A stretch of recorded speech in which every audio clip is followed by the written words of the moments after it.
This is Archangel. Okay, so I was checking my email the other day and I was going through the laborious process of deleting superfluous junk email. And I came across a few messages from a dating website that I had placed a profile on a couple years ago. Forgetting what I had put on this profile, I clicked onto it out of curiosity. And of course I was back on this site, being accosted immediately by females that were sending me messages and winks and flirts. I found myself looking at pictures and guessing which females would balloon up 40 pounds in the next few years, and which females would be likely to throw phone books at a guy when they are angry, and which females will use the fragility card to usurp toil, and which females will keep their hypergamy in check the longest, and which females would be the most effective actresses and pretend they care about male welfare, or which ones will let their bitch out of the bag and shame you the first time you don't do as you are told, or those who will passively aggressively sway you into pampering her because you have male privilege. When I finally clicked out of that temporary distraction, I felt a couple of things. One, I was so glad that I'm an awakened male, not an innocent lamb being led to gynocentric slaughter with romantic bait like the rest of the sheeple. Two, I felt like I had somehow cheated on my brothers by looking at female profiles. Yet, really, I was quite disgusted by the fallacy of romance being sold. But moreover, I realized that all female searching on behalf of males is really unicorn hunting. Because in reality, females are self-interested, hypergamous, and gynocentric from the word go. So anytime a male is looking at profiles of females, he is essentially unicorn hunting, hoping, casting odds that one female is less detrimental than the others. You see, all dating in today's world is essentially unicorn hunting. Males can no longer assume inherent female benevolence or altruism. We see too much malicious, rabid female behavior to pretend that they are angels programmed to love us. So it all comes down to unicorn hunting, trying to project which ones will be different, less abrasive than all the others. We are trying to determine which car on the car lot is less of a lemon than the others by looking at them or listening to the sales pitch of each one. But really, the problem is not females, it is males. Males are beings of such caring and depth, yet we are made to be isolated and uncared for. So we seek solace in distraction. Fairy tale, we find a placebo to take the place of genuine love and caring. And thus, most have settled on this little fairy tale called romance between the human sexes. This is the most popular placebo in town. However, I realize that really there is no effective nor lasting placebo currently. There is very temporary, fleeting distractions which usually leaves you worse off than you were before, like a junkie indulging in his favorite vice. I'm sorry to inform all you unicorn hunters, but there is no effective placebo for males. There is nocebo. I think all males should embrace male liberation regardless of particulars, because no matter how you slice it, females are detrimental to male greatness. The fault lies with males themselves, who cannot seem to control their need or desire for female affection and salvation through female validation. It is males who cannot seem to control themselves and thus allow themselves to go off the reservation over females. Alrighty, let's pretend unicorns exist. Let's pretend that the entirety of the female sex is pure and wholesome and benevolent as they are fraudulently advertised. They still present handicaps to male growth, power, and advancement, since males will divert any and all ambition or dreams and spend their time chasing the high and pseudo-salvation they project onto females.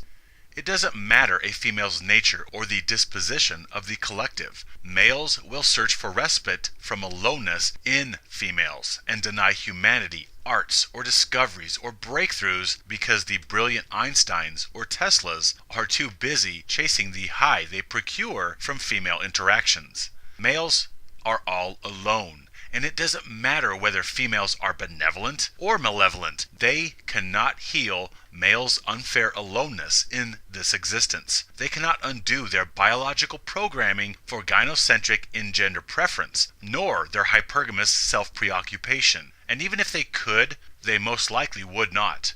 All the chatter about female nature or the heated debates over unicorn existence, none of this matters in the slightest when you understand that males cannot, or rather choose not, to rein in their desire for female approval and invoke the courage and strength necessary to liberate themselves from gynocentrism.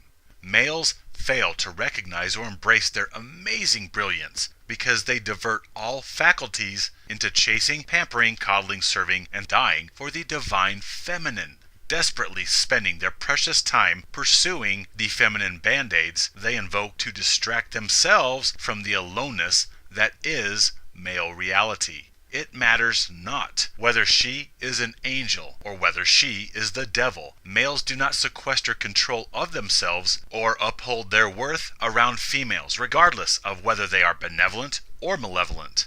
If there was a cat around, my dog could not focus on anything else. Even after the cat was long gone, he was still agitated, hackles raised over the mere appearance of a cat walking by the fence 5 minutes ago. It didn't matter how sweet or nice that cat was, or how much that cat lobbied on behalf of canine welfare, or contributed to canine rights funds. Or perhaps that cat was evil and had voodoo images of dogs with pins in them at home.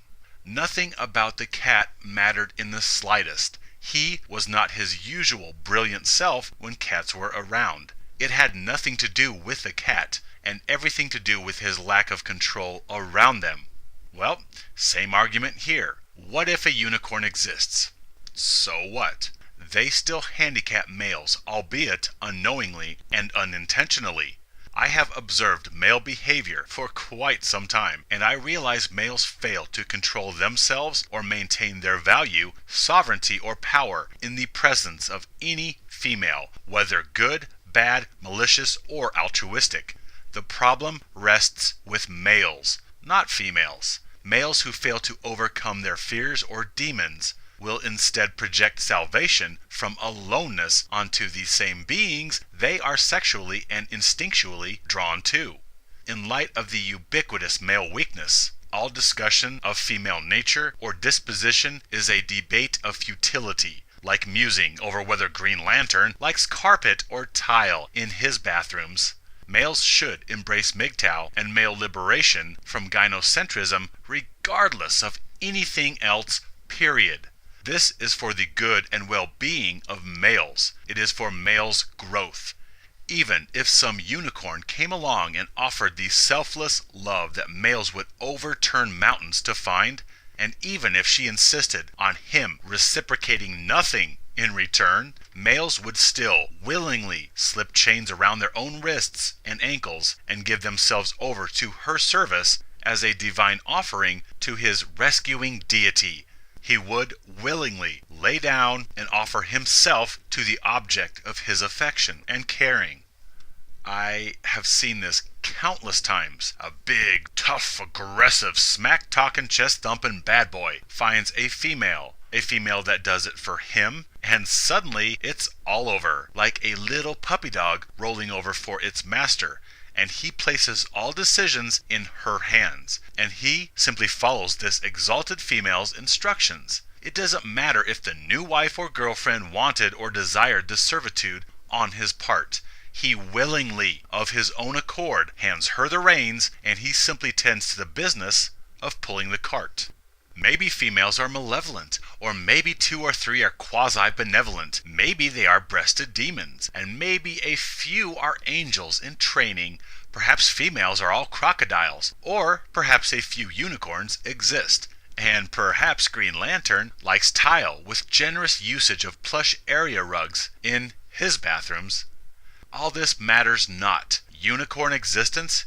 Who cares? Females handicap male greatness, period. Females, some unwittingly, stymie humanity's advancement because of the pull they exert on males who will divert and retard part or all of their greatness and brilliance in order to placate, chase, or carry a female through life. Like planets exerting gravitational forces and pull on one another, females exert a pull on males with their mere presence that causes males to willingly be shovels and devalue themselves in order to protect and provide for her. Even if she insists that they do not, males will still willingly devalue themselves for females. Males forget or downplay their brilliance in the presence of a female. They forget about conquering the stars and simply revert to chasing the high they receive from female interaction. Males fail to understand or rise above their mortal plight. This is an internal male issue. That's why it doesn't matter the disposition of females. If they are around, they exert an unknown attraction upon males which causes males to willingly throw themselves under the bus for females who, in all fairness, perhaps never asked them to in the first place. If there is a female around, males clamor for the coveted martyr position while in service to the divine feminine. Until males face their fears of mortality and aloneness, nothing will change. We will have males standing in line waiting for their turn to jump off the cliff's edge, all in the name of female divinity.